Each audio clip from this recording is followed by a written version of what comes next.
کہ سب پیچھے ہٹے اور سرکار آگے بڑھ رہے تھے. ان تیروں کی بارش کے باوجود نبی کریم صلی اللہ علیہ وسلم آگے بڑھے. اس وقت آپ کا ایک معجزہ ظاہر ہوا. تو حضرت ابن عباس رضی اللہ تعالی عنہ روایت کرتے ہیں، کہتے ہیں کہ میں حنین کے دن نبی کریم صلی اللہ علیہ وسلم کے ساتھ حاضر ہوا تو جب مسلمان اور کفار آپس میں لڑنے لگے اور زبردست معرکہ ہوا تو مسلمان پیٹھ پھیر کر بھاگ پڑے. پیٹھ پھیر کر بھاگنے کا مطلب وہی کہ ایک دم تیر اندازی تیزی کے ساتھ ہوئی تو مسلمان گھبرا کے پیچھے ہٹے. تب نبی کریم صلی اللہ علیہ وسلم کفار کی طرف اپنے خچر کو ایڑ لگا رہے تھے، یعنی اس کو آگے بڑھنے کے لیے اکسانا، ایڑ لگانا کہلاتا ہے. میں یہ کہتے ہیں حضرت عباس کہ میں نبی کریم صلی اللہ علیہ وسلم کے خچر کی لگام پکڑے ہوئے تھا اور اسے روک رہا تھا کہ کہیں تیز نہ چل پڑے، سرکار کو نقصان ہو جائے گا صلی اللہ علیہ وسلم. آپ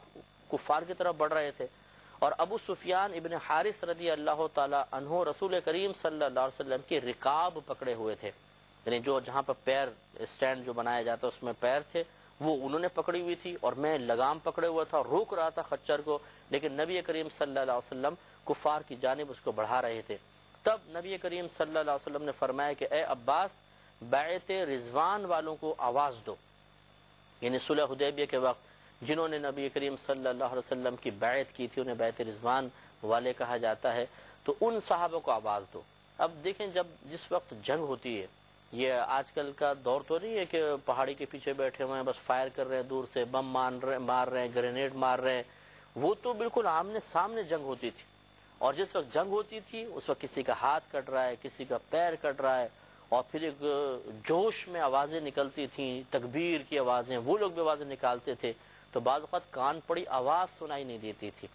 اس وقت یہ کہنا کہ جو مسلمان جا رہے ہیں اور بدحواسی کے عالم میں پیچھے ہٹے ہیں سٹینڈ لینے کے لیے، ان میں سے بیعت رضوان والوں کو پکارو،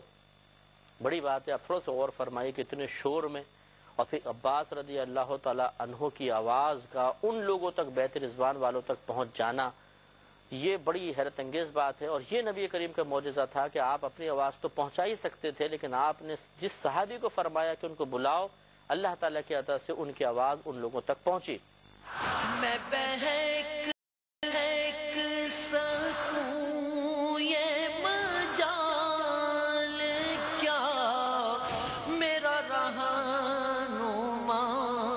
کوئی اور ہے. تو فرمایا کہ عباس بیعت رضوان والوں کو پکارو. تو حضرت عباس رضی اللہ تعالی عنہ کہتے ہیں کہ میں بہت بلند آواز تھا تو میں نے بلند آواز سے پکارا کہ بیعت رضوان والے کہاں ہیں. فرمایا خدا کی قسم جب میں نے پکارا تو انہوں نے میری آواز کو سنی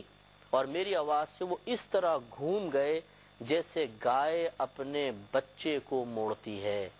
یعنی گائے، آپ نے دیکھا بچہ بچھڑ جائے تو گائے آواز نکالتی ہے تو بچہ بھاگ کے اس کے پاس آ جاتا ہے. تو کہتے ہیں میری آواز میں اللہ تبارک و تعالی نے وہ برکت پیدا فرمائی کہ جب میں نے پکارا ان کے پاس آواز بھی پہنچی اور وہ فوراً پلٹ کے ایسے آ گئے جیسے گائے اپنے بچے کو واپس بلا لیتی ہے، اور وہ بولے کہ ہم حاضر ہیں، ہم حاضر ہیں، لبیک لبیک، ہم حاضر ہیں. نبی کریم صلی اللہ علیہ وسلم نے فرمایا کفار سے جنگ کرو.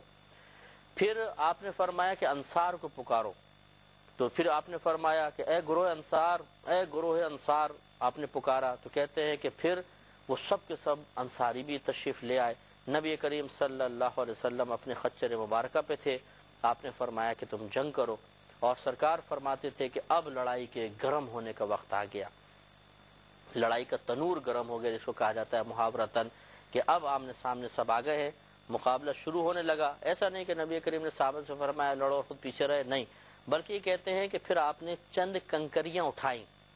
اور وہ کفار کے منہ کی طرف پھینکی اور پھینک کے فرمایا کہ رب محمد صلی اللہ علیہ وسلم کی قسم کہ یہ کافر بھاگ نکلے. سرکار نے وہ کنکریاں پھینکی، اللہ کے حکم سے پھینکی، اور وہ کفار کو جا کے لگی اور وہ کایا پلٹ گئی. سرکار نے فرمایا رب محمد کی قسم کہ یہ نکل گئے. راوی کہتے ہیں کہ خدا کی قسم کہ اس کے بعد نبی کریم نے جب پھینکی، کنکریاں پھینکی، تو میں نے دیکھا کہ وہ کنکریاں ایسے جا کر لگیں جیسے تیز دھار والی کوئی چیز لگتی ہے، اور ان کفار کا معاملہ ذلت والا ہو گیا، یعنی ان کے قدم اکھڑ گئے اور وہ شکست کا شکار ہو گئے. تو دیکھیے اس کا مطلب یہ ہوا کہ سرکار کا بلانا یہ صحابہ کرام کو سعادت عطا فرمانا تھا، ان کے درجات کی بلندی کا سامان کرنا تھا. ورنہ چاہتے تو نہ بلاتے، کنکریاں لے کے ویسے ہی پھینک دیتے، کفار مر جاتے، اور یہ صحابہ کرام کو لے کے نہ جاتے، تنہا چلے جاتے، کنکریاں پھینکتے، سب معاملہ ہو جاتا۔ لیکن بہت سی اللہ تبارک و تعالیٰ کی مشیت ہوتی ہے، حکمت ہوتی ہے۔ نبی کریم صلی اللہ علیہ وسلم اللہ کے حکم سے صحابہ کرام کو باقاعدہ لے کر گئے تاکہ آپ کو سعادتیں حاصل ہوں، کچھ زخمی ہوں، کچھ جن کی شہادت لکھی ہوئی تھی ان کو شہادت حاصل ہو، زخمی اس پہ صبر کریں گے، ان کے درجات کی بلندی کا سامان ہوگا، اور اس طرح جہاد میں شرکت کی برکت سے اللہ تبارک و تعالیٰ کی رضا حاصل ہوگی۔ بہت ساری حکمتیں